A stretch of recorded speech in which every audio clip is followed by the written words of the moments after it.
জনাব তারেক রহমান, রাজনৈতিক দল বিএনপি, গণভোট যদি অসাংবিধানিক অবৈধ হয়, তারেক রহমান অবৈধ প্রধানমন্ত্রী। জুলাই সনদ যদি অসাংবিধানিক হয়, সালাউদ্দিন আহমেদ অসাংবিধানিক স্বরাষ্ট্রমন্ত্রী। আমার এই গণভোট যদি অবৈধ হয়, বিএনপি সরকার অবৈধ সরকার। আপনাদের এই কণ্ঠটুকু জারি রাখবেন।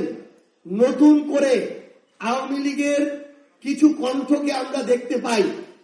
বিএনপি আমরা কেন জানি না, সেই কণ্ঠগুলো যারা বিএনপিকেও অবৈধ বলছে, জুলাইকে যারা প্রশ্নবিদ্ধ করছে, নোংরামি করছে। প্রশ্ন করা এক জিনিস, নোংরামি করা আরেক জিনিস। যারা করছে তাদের বিরুদ্ধে বিএনপির কোনো সারা শব্দ নাই। আমাদের জুলাই যোদ্ধারা এখন কথা বলা শুরু করেছে। আমি শুধু আপনাদেরকে এইটুকু বলবো, হয়তো আমরা প্রত্যাশা করিনি 5 বছরে আমাদেরকে এইভাবে নামতে হতে পারে, কিন্তু যখন 6 মাসে এই অবস্থা বিএনপি সরকারের নীরবতা তৈরি করছে, আপনাদের কণ্ঠ থেকে শুরু করে আপনাদেরকে আবারও কিন্তু সচেষ্ট হতে হবে। যদি আপনারা হন, আমরা বিশ্বাস করি শুধু বিএনপি না, আগামীতে কোন দল যদি স্বপ্ন দেখে স্বৈরাচার হওয়ার, কোন দলের ওই স্পর্ধা কোনদিন হবে না। আপনারা সামনে থাকলে সে স্বৈরাচার হয়ে উঠবে। আপনারা আমাদের জন্য দোয়া করবেন। আপনাদের ওই আস্থার প্রতিদান। আমাদের রাজনৈতিক দলের দরকার নাই, আমাদের ক্ষমতায় যাওয়ার দরকার নাই, কিন্তু আমরা আমাদের শহীদ ভাইদের, আহত যোদ্ধাদের যে আকাঙ্ক্ষা, সেই বাংলাদেশের সাথে মৃত্যুর আগে পর্যন্ত সেই লক্ষ্য থেকে আমরা বিন্দুমাত্র বিচ্যুত হব না ইনশাআল্লাহ। সমালোচনাজনক হলেও সত্য, ক্ষমতাসীন দল বিএনপির সমালোচনার দিকেই যাচ্ছে। এই নির্বাচনে যারা ভোটার ছিল নৌকার, নিরপরাধ, তাদের ভোট সব দলে গিয়েছে।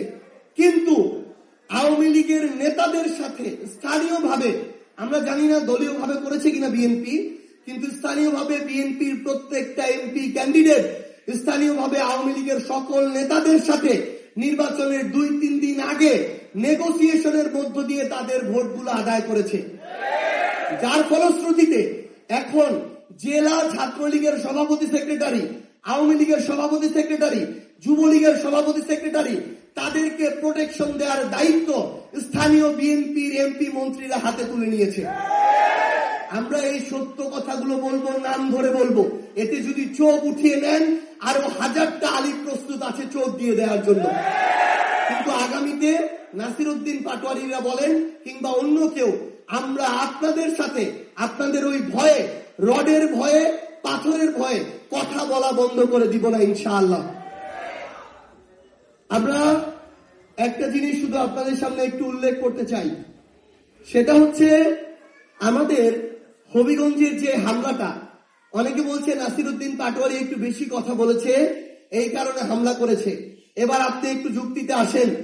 আমরা হবিগঞ্জে দাঁড়িয়ে যখন মানুষ আমাকে বলে যে ওই জিকে গৌসের অনুমতি ছাড়া কেউ একটা জমি কিনতে পারে না, তার অনুমতি ছাড়া কেউ মাদক ব্যবসা করতে পারে না, তার অনুমতি ছাড়া একটা ব্যবসা প্রতিষ্ঠান চলে না, তার লোকগুলোকে টাকা না দিয়ে একজন ঠিকাদার একটা রাস্তার কাজ শুরু করতে পারে না, আমি যদি এই কথা না বলতে পারি, তাহলে আমার এই জুলাই অভ্যুত্থান পরবর্তী সময়ে আমার তো বেঁচে থাকার কোনো মানে হয় না।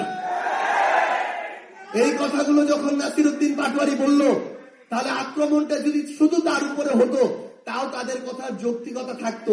কিন্তু আমরা দেখলাম সিলেটে যখন আমরা আমাদের শহীদ পরিবারদের সাথে দেখা করতে গেলাম, আহত যোদ্ধাদের সাথে দেখা করতে গেলাম, সেখানে কিন্তু নাসিরউদ্দিন পাটোয়ারি ছিল না।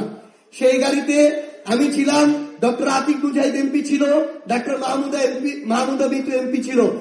আমাদেরকে যেভাবে ইট রড নিয়ে এসে হামলা করা হলো, আমরা যেটা বুঝেছি তাদের উদ্দেশ্য এখন কোনো ব্যক্তি না, তাদের উদ্দেশ্য হচ্ছে তাদের বিরুদ্ধে কেউ যদি কথা বলে, সত্যটাকে সত্য বলে, চাঁদাবাজিকে চাঁদাবাজি বলে, লুটপাটকে লুটপাট বলে, সেই কণ্ঠটা তারা রোধ করতে চায়।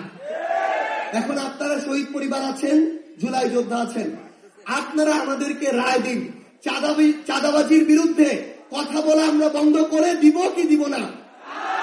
লুটপাটের বিরুদ্ধে কথা বলা বন্ধ করব কি করব না?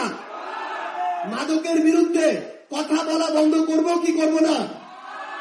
আপনাদেরকে শুধু আমরা এইটুকু আহ্বান জানিয়ে যাই, আপনারা আপনাদের পক্ষ থেকে বলবেন, আমাদের জন্য দোয়া করবেন।